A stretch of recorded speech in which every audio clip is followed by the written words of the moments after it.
Stéphane Assé avec nous, un homme heureux. Alors un titre de champion de France, ça fait du bien. Il y avait David qui en avait eu un pour vous. Beaucoup d'efforts, beaucoup de travail, beaucoup d'investissement, une belle récompense. Ouais, on est super content. C'est que le championnat de France élite, c'est pas le mondial, mais je veux dire, on est super content. Ça fait quelques années où on passe à côté, deuxième place, troisième place. Depuis 2009 avec DV, ça nous est pas arrivé.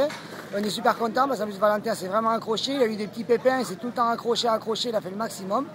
Et aujourd'hui, on a le titre. Pour nous, pour tous les partenaires, c'est vraiment quelque chose d'important et je suis vraiment content pour tout le monde qui s'est beaucoup donné.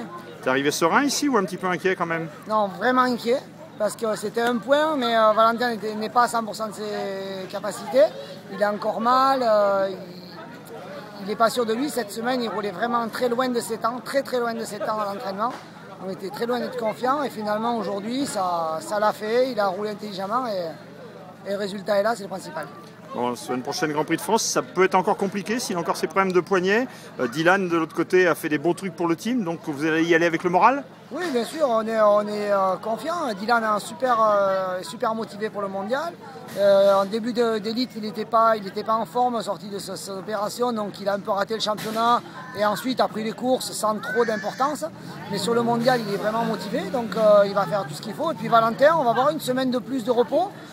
Espérant que son poignet continue à évoluer parce que ça va dans le bon sens et on est capable d'avoir deux pilotes aux avant-postes.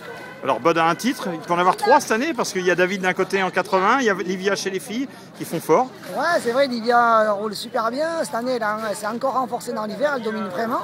Et donc, bien sûr, on compte sur elle pour un deuxième titre. Et le petit David Herbreto aussi qui domine le cadet quand même super bien. Donc 85 féminin Elite MX2, ce serait une très belle année. On verra bien.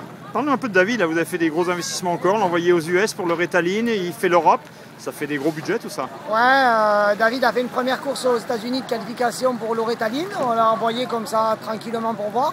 Je repars avec lui dans 3 semaines pour une deuxième course de qualification à Competitive Edge en Californie. Et ensuite, s'il se qualifie, on va fin juillet à la finale des Loretta Lynx, donc avec tous les meilleurs jeunes américains, pour qu'ils puissent se jauger, pour voir un petit peu, puis pour avoir un peu d'expérience. Donc voilà, on essaie de faire plaisir à des jeunes et c'est un jeune qui vaut le coup, donc on va continuer à investir comme on a fait par le passé et maintenant essayer un peu plus d'aller aussi vers les États-Unis pour leur ouvrir quelques portes pour le futur.